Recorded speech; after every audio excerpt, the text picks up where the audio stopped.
everybody. Thanks for that. Thanks for allowing me to stand up here and start once again. This is the story of Thor. A number of you will have heard the story before, and in that case, thank you for coming back and putting up with me once again.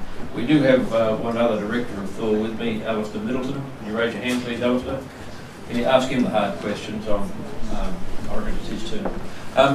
Here is Molly Hill, the hill itself. People used to think that Molly Hill was named because there's molybdenum in the project.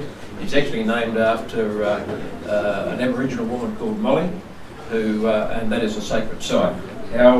What Molly went through for that site to become sacred, I don't know. It probably shouldn't try to find out.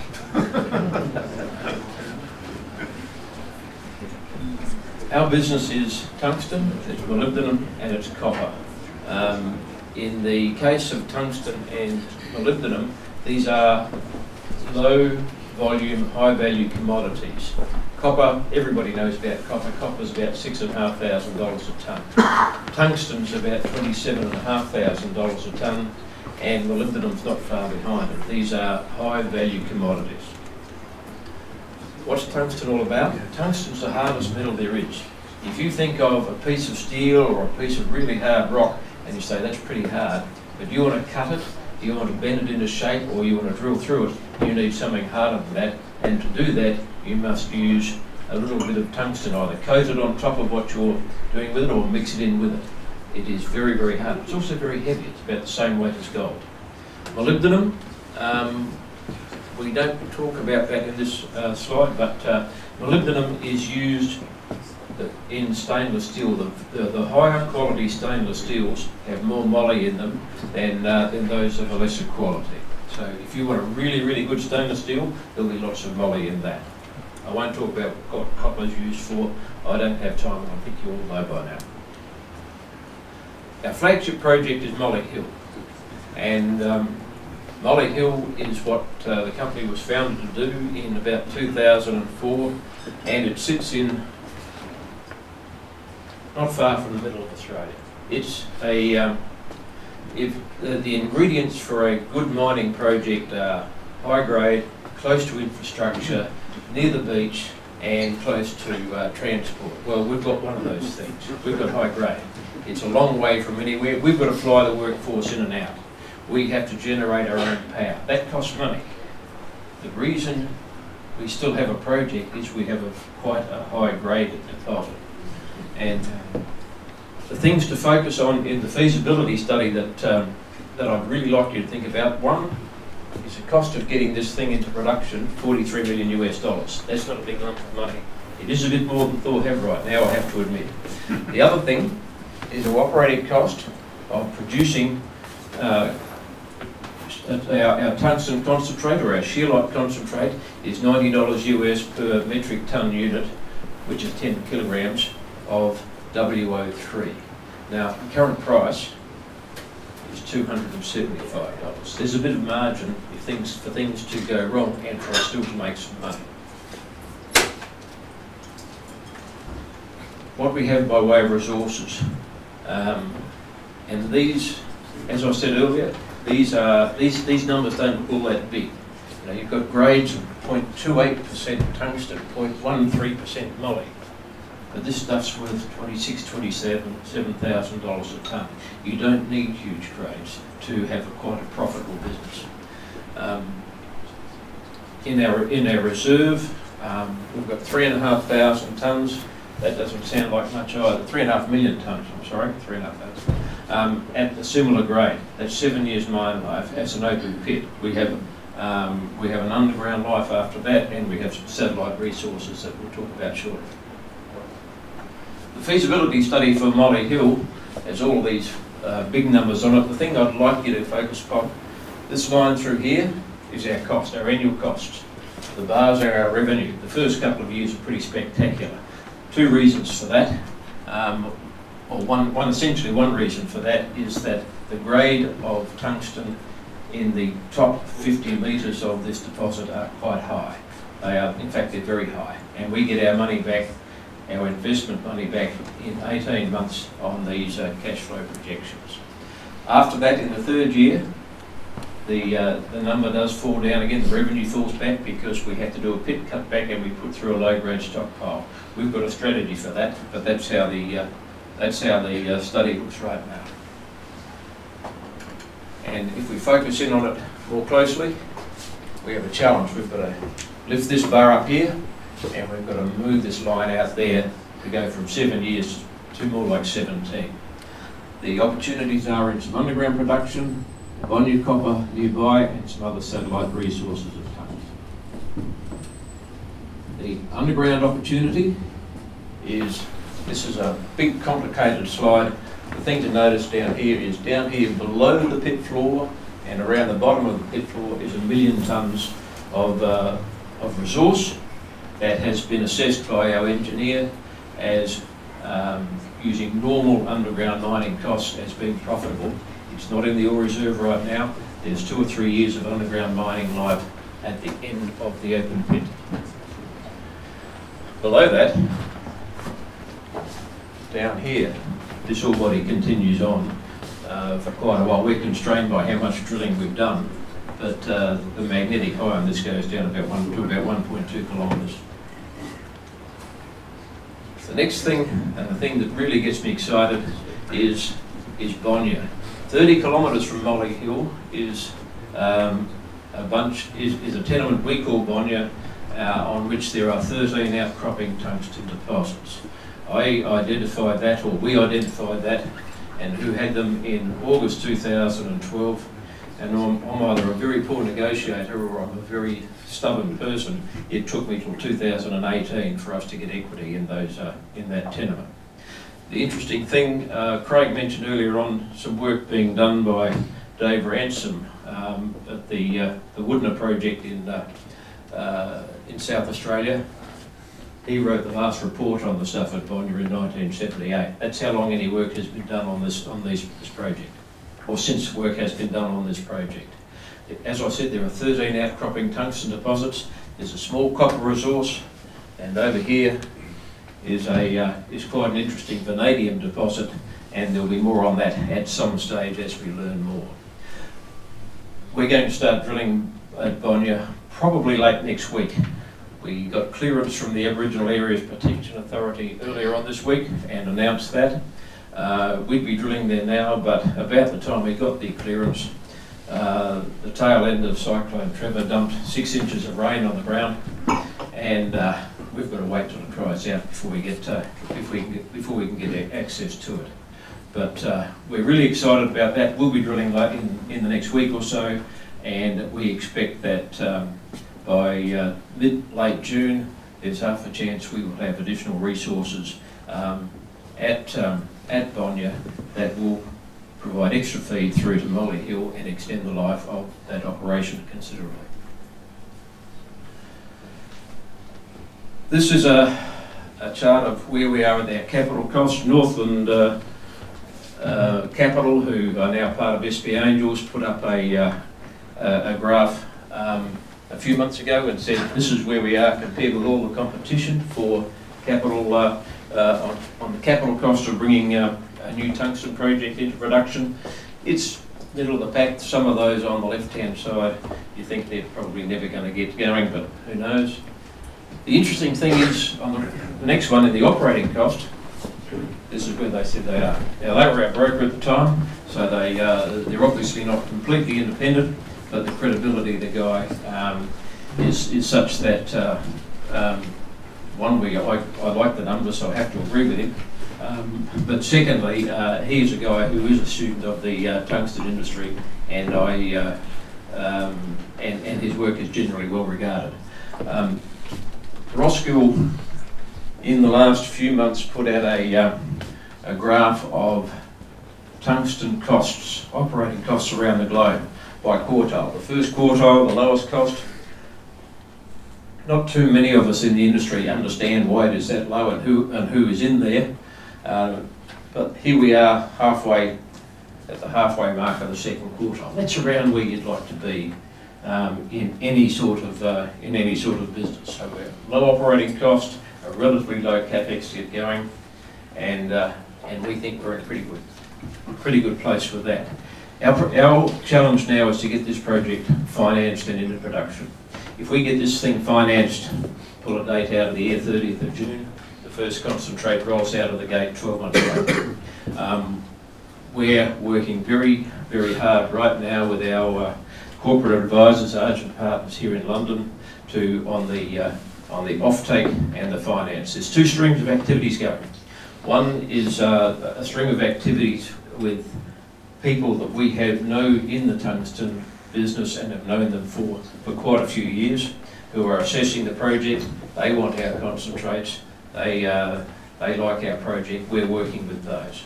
There's a second stream where our corporate advisors have contacted the wider market and brought in a whole bunch of people who provide debt for mining developments, and also a few others who, despite our experience in the business, they knew some people we don't. Those two things are not running side by side because some are in front of the others, but I suspect that over the next couple of months we should have some pretty good news to be able to report in respect of finance for Molly Hill. Staying with tungsten, but moving across the Pacific, we'll go to Pilot Mountain in the state of Nevada. It's a couple of hours south of Reno, on the road towards Las Vegas. What we have at Pilot Mountain is the largest tungsten resource in the US. Now, the US Department of the Interior has classified tungsten as a critical mineral, a mineral critical for the United States. There is no domestic tungsten production in the United States and hasn't been for some years. If ever that becomes something they're really serious about, they're probably going to want to look at the largest tungsten resource in the US, and that's what we have here. We've got 34,000 tonnes of contained tungsten trioxide at Pilot Mountain, and this is only a part of a much, much larger story there. This resource will grow over time, but if you multiply that 34,000 tonnes by $27,500 a tonne, it comes up with a pretty big number. We've also got a bit of copper, a bit of silver, and a bit of zinc going with that. We've done a scoping study that says this is worth doing. The engineers threw some very large cost numbers at it to try and kill it. Didn't quite manage to do that. These numbers should improve over time. Where are we at? We've done the scoping study. We have done the first stage of metallurgical test work. We know we can produce a concentrate that can be sold. What we don't know with that work is what the flow sheet would look like well enough to cost that flow sheet, and that's what we're doing now in Guangzhou in China. We're doing the second stage of met test work, one to confirm the production of a saleable concentrate, but two to come up with a costed flow sheet. After that we can start doing some serious feasibility work. Back to South Australia, where I live, and we're now in copper. We have two copper opportunities in South Australia, and in both cases we're talking about in situ recovery of copper. We're talking about drilling some boreholes into the ground, injecting some fluid that will dissolve the copper, and pumping it out from other boreholes very close by. In the case of Kapunda, the first of those, we have a grant from the Australian taxpayer for $2.85 million to help us take through to feasibility, and that would just about cover the entire feasibility cost of the Kapunda project. What we have at Kapunda is 119,000 tonnes of contained copper. These grades look low for copper mines, don't they? 0.25%. It needs to be relatively low for the in situ leaching or the in situ recovery process to work. If it's high grade stuff, there's not enough surface area for the solution to dissolve the gold in a reasonable period of time. So low grade is not necessarily a bad thing. If you've got big tonnes and low grade, you've got quite a profitable operation. The analogy for in situ recovery of copper that people may be able to identify with is Excelsior Resources, who've got the Gunnison project in Arizona. That's coming into production this year. They have said publicly, and their independent feasibility says that they will produce copper for $2,900 a tonne. That's cheap copper. If we can get somewhere close to that at Kapunda, we'll be very happy. Recently we announced that we were going to add the Kapunda project into one across the other side of about 100 kilometres to the east called Moonta, and put the two together and into a much larger copper play, and hopefully list that here in London. Now at Moonta, it's a little earlier stage. We have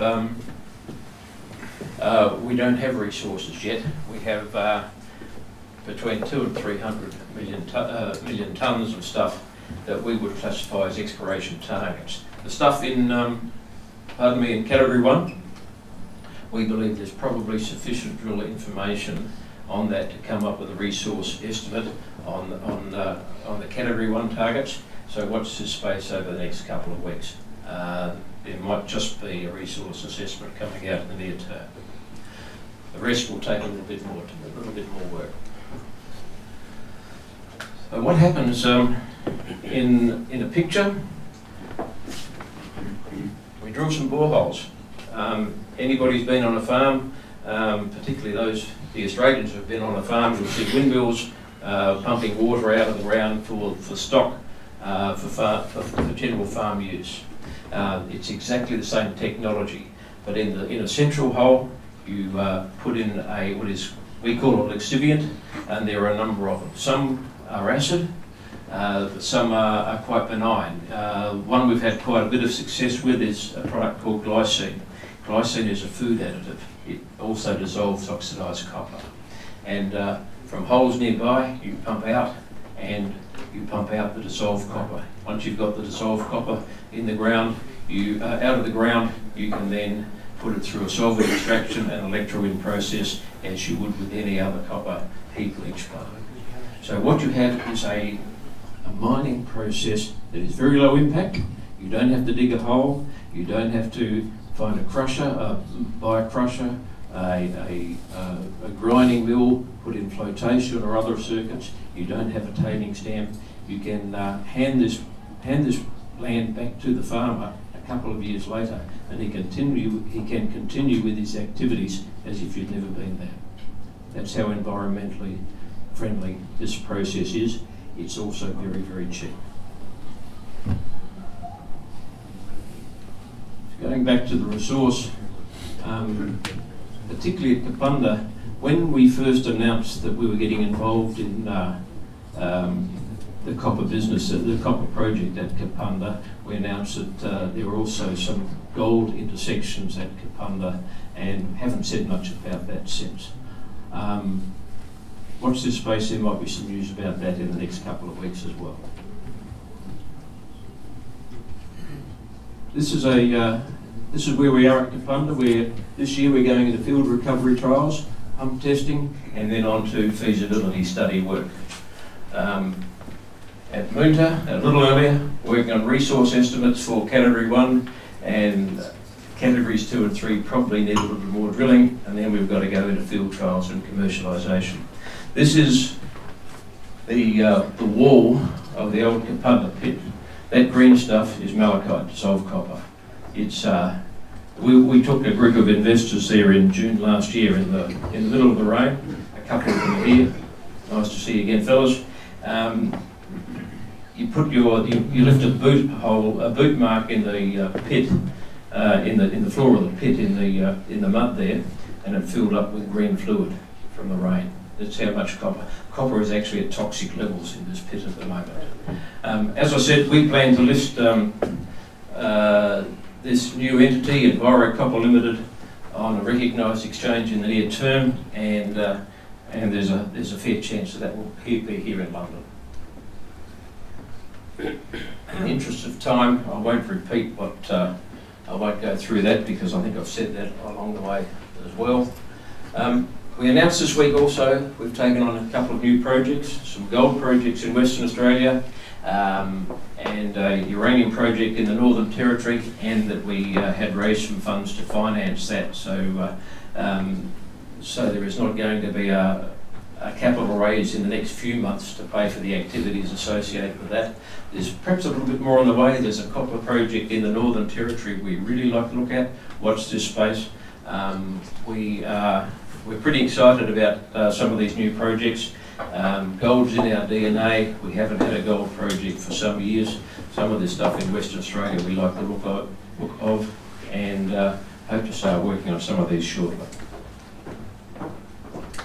And thanks very much for your time.